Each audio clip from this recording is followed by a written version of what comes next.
Well, the outrage over Civil War monuments making its way to the U.S. Capitol. House Minority Leader Nancy Pelosi, she is chiming in. She said, quote, "The Confederate statues in the halls of Congress have always been reprehensible. If Republicans are serious about rejecting white supremacy, I call upon Speaker Ryan to join Democrats to remove the Confederate statues from the Capitol immediately."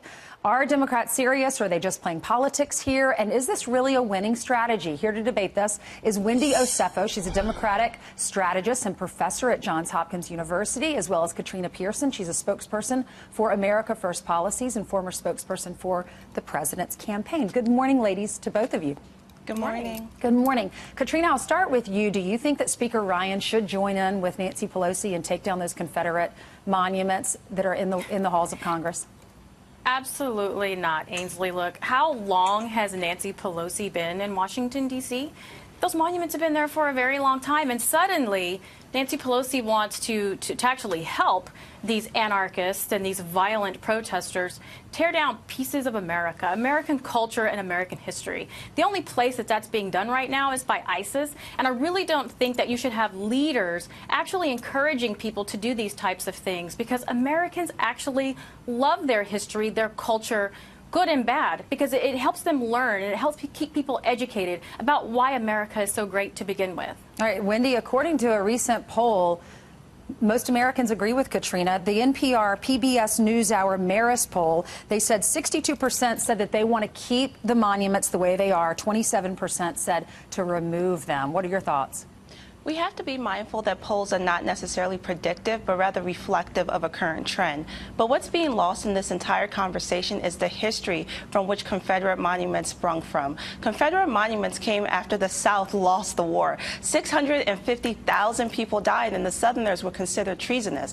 On top of that, this sprung up after December 1865, when the Ku Klux Klan actually was trying to revolt against black political power that came about during the restructuring era. So this is not a symbol of patriotism. This is a symbol of hatred and division. And while it is a piece of American history, it's not necessarily the good part of American history. It's actually nefarious. So it doesn't deserve a place on state grounds. It deserves a place in museums, and that's where they need to be. It absolutely deserves a place, because bad history is still good history for this country. Slavery is good history? Where we are today. Where we are today. Absolutely. Slavery is good history? Absolutely. During those times, during those times, think about this for a second. Where would we be today if not for that Civil War? Where would we be without slavery?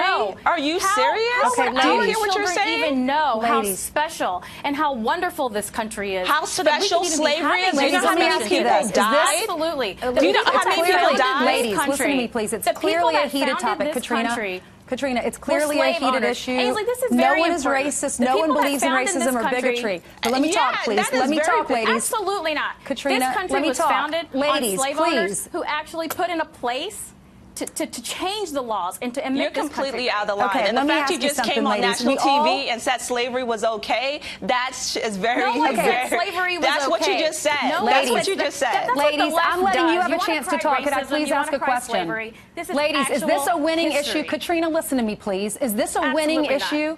The president, he got more African-American votes than Mitt Romney did. Is this a winning issue? He won because of jobs, jobs, jobs. Exactly. No one wants to be racist. No one wants to be wants bigotry. Is there a compromise here? Should state leaders take over? Should governors decide? Nikki Haley decided to take down the Confederate flag in South Carolina. And that was the right decision. And so that was the right decision. Exactly where this discussion belongs. So to answer your question, Ainsley, this is a losing argument at the national level, because this is something that should be decided in municipalities who make those kinds of decisions. You cannot have people causing violence and chaos to make these types of changes, because that turns Americans off. Americans want jobs. They want to make sure that they can send their kids to college. They want to make sure they can put food on the table. They're not really concerned about a statue where they don't even know it exists. We are concerned, Ainsley, and to answer your question, these are symbols of hatred, and they cause division in our country. And quite frankly, we should allow the states to decide, but for anyone to come on national TV and have the flawed rhetoric that that these are symbols of America, and what is good in America